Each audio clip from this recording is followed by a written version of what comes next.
make myself big here. Hey, beach bums. I'm going to teach you your social studies lesson. Um, the newsletter thing that was supposed to go home did not make it into your bags, so I'm going to show you what it looks like online. So I'm going to make myself very small. Do you see me over here? Hello. And I'm going to teach you from our Studies Weekly right here on my computer. Okay. All right. So take a look at this boy in a helmet with a skateboard. Um, do you see some needs and some wants in this picture? I see clothes. Are those a need? Yep. And I see wants. I see a skateboard. Okay. Skateboard's not necessary, but it's fun. So it's a want. What about a helmet? Ooh, if you have a skateboard, I'm going to say that the helmet is a need, right? But is it necessary to live to walk around with that helmet? Probably not. So that's kind of an in-betweener. But no matter what, all of those things that I just said, the needs and the wants, those are all goods, okay? Now, this is a different word than good that is an adjective. Good, like I'm feeling really good today. That's different, all right? This is a good, which is a noun.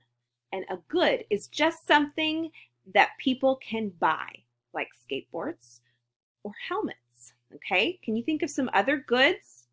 Look around your house, look around your room, all right? My pillow, that's a good. My phone, that's a good. It's a thing I can buy to use what I need it for, all right? Now let's talk about something else. A service. A service is a work or a duty that someone does for another person. When parents aren't home, they can hire a babysitter and they pay that babysitter money for a service to take care of their children. Can you think of some other services? I'm thinking about when I'm feeling fancy and I want to go get my nails done and I go to a salon to get my pedicure and my manicure. That's a service. All right. I pay money for somebody to do that for me when I want to feel fancy. A haircut is a service. Okay. And right now, Mrs. Brandon really needs one. Okay. Services are things that people pay money for to have somebody do for them. Goods are things that people pay money for to take. Okay. So let's move on to the next. Slide this up. And I'm going to try to move my face a little out of the way. I'm going to put me over here. Wow, here I go. I'm going to stay over here for now, okay, on top of the fruit. So look here where this lady is in the top left corner. Consumers are people who pay for goods and services, all right? So we've talked about goods and services as both needing money. The person that pays the money for those things are called consumers. So when I want to go get my nails done, I'm the consumer because I'm paying that money for that service. When I need toilet paper and I go to the store, I pay money for that toilet paper, so I am the consumer. All right? Some things that consumers buy are needs, and some things that consumers buy or pay for are wants. Okay? And the things that we get are called goods. All right, so we've got 3 big vocabulary words so far: goods, services, and consumers. Now let's learn about another person in this whole scenario, in this whole situation. Look right here. Do you see the guy with the fruit? Producers, I'm going to move it back down so you can see my face. Producers are people who make goods or provide services for consumers, all right? So when I go to the nail salon to get my nails done, the service that I'm wanting is to get my nails done, right? The person who gives me that service, the person who does my nails and I pay her money to do it, she is the producer, all right? When I go to the farmer's market to buy fresh vegetables from farmers or cinnamon rolls from Bear's Bake Shop, when I do that, I am a consumer, but the people selling their stuff, they are producers. They either made something or grew something to sell it, or they're giving you a service. So they're the producers, okay? So we've got goods and services. That's the stuff you pay money for. And we've got producers and consumers, all right? Producers are the ones who make the thing and sell it. Consumers are the ones who want the thing, okay? That's kind of how I think about it. Goods and services are found in schools. No, I'm in the wrong spot. Paper and pencils are goods. So are Studies Weekly. Take a look right here at this picture right up here at the school, all right? The pencils and the paper are goods. What about the hair clips? Are those goods? Yeah. What about their clothes? Those are goods. You have to pay money and get those. What about the teacher? Is she a good or does she provide a service? She provides a service, okay? You don't pay me money. The government pays me money because we're in a public school that the government takes care of. And so I get money to do this job. I don't just teach you just because I love you. I also get a paycheck, okay? This is my job. And so I do love you though, and I would teach you even if it was for free. But a teacher provides a service. Principals, cafeteria workers provide a service. Okay, the janitors provide a service, and they're working hard to clean up our school right now while we're not in it.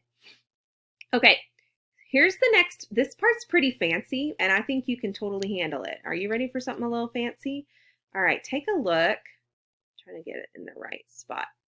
I'll do it here, and I'll move my face up here. It's like, find the teacher. Where will she be? Okay, take a look at these kids staring at the fruit. This is fancy, so get your fancy hat on. Are you ready? Oh yeah, mine's like really fancy. See that? It says, sometimes you have to give up one thing to get something else, and you need to make a choice. The thing that you give up is called an opportunity cost. Can you say that with me? Opportunity cost. Opportunity cost. All right? Cost sounds like costing money. That's kind of that. But opportunity means something that you get to do or that you want to buy. Let's think about it like this. Pretend you want an apple and a banana, but you only have enough money to buy one. You have to choose, okay? If you choose the apple, then the banana is the opportunity cost.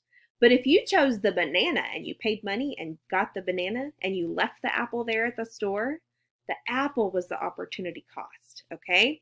Let's pretend like I only had $10 to spend at the grocery store, and I could either buy this $10 fancy pair of scissors or this $10 fancy lotion, okay? Everything's fancy today, why not? I only have $10 to spend, okay? I'm going to have to choose. And I'm going to think, well, I have other scissors at home. I probably don't really need this right now, even though I really want them because they're fancy. I'm going to buy the lotion instead. And so if I buy the lotion, I get to take it home and I leave the scissors at the store, the scissors are the opportunity cost. If I had made a different choice, if I had chosen to take the scissors home and leave the lotion at the store, the lotion would be the opportunity cost, okay? That is tricky, and you're going to learn more about that in second grade, but first grade gives you a little preview of that, okay? Opportunity cost. Whew, that's fancy. All right, let's keep going. People use money to buy the things they need and want. Money is a resource. It's a fancy kind of resource called capital. You guys, I don't know why everything's fancy today. I'm just feeling fancy. Is that okay? Most people earn money by working. All right, so I get the resource of money that I need by working at my job. Okay, and then they pay me money. Today's payday, in fact, holla. And I use that money to get the things that I need and I want, to get the goods that I need. Okay, we're going to move on now because I don't want to spend too much time on this. I have taken a picture of this page. This is the page that we usually fill out together on the back. And you're going to do this at home if you want to. So I'm going to make a separate post on Seesaw. There will be one post of this video that you're watching right now. And then there will be a picture post that has just a picture of this. And if your parents want you to, they can print it off and you can fill it out. Or you can just look at it with them and kind of fill it out with your words, okay?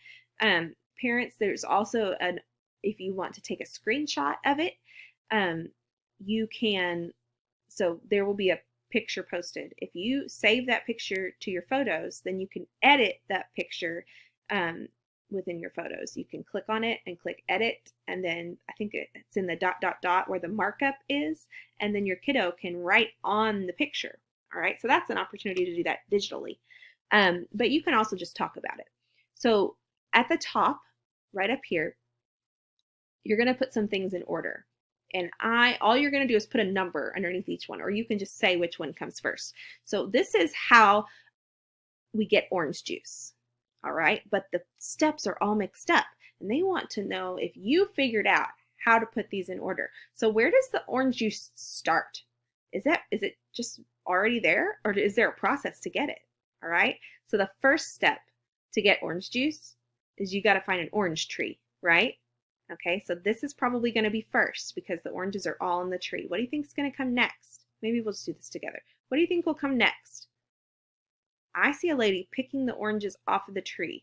Okay, the farmer takes the oranges from the tree, so I think that's going to be next. So we would put a 1 here and a 2 here, right? And then what do you think happens next? So we've got the finished product orange juice. We're not ready for that yet. We've got a lady at home juicing the orange, getting ready to put it in a cup. And then we have another lady at the store buying the oranges. So what do you think is going to happen after? So we've got oranges on the tree, the farmer taking the oranges off, and then she probably gives those oranges to a store, right? So do you think this one comes next, the lady at the store? I think you're right. So we're going to put 1, 2, 3 right here. And then this is last because that's the finished product. So we go from the tree to the farmer to the store to mom at home making the orange juice, and then the finished product. So oh my goodness. Okay, good. Allie got it. Okay, so the rest of this I'm going to have you do at home if you want to, just for fun. This has some of our vocabulary words. This is a word search. All right, you don't have to do it, but you might want to. It gives you a little extra brain power. Okay, have fun with this, and then I'll see you later.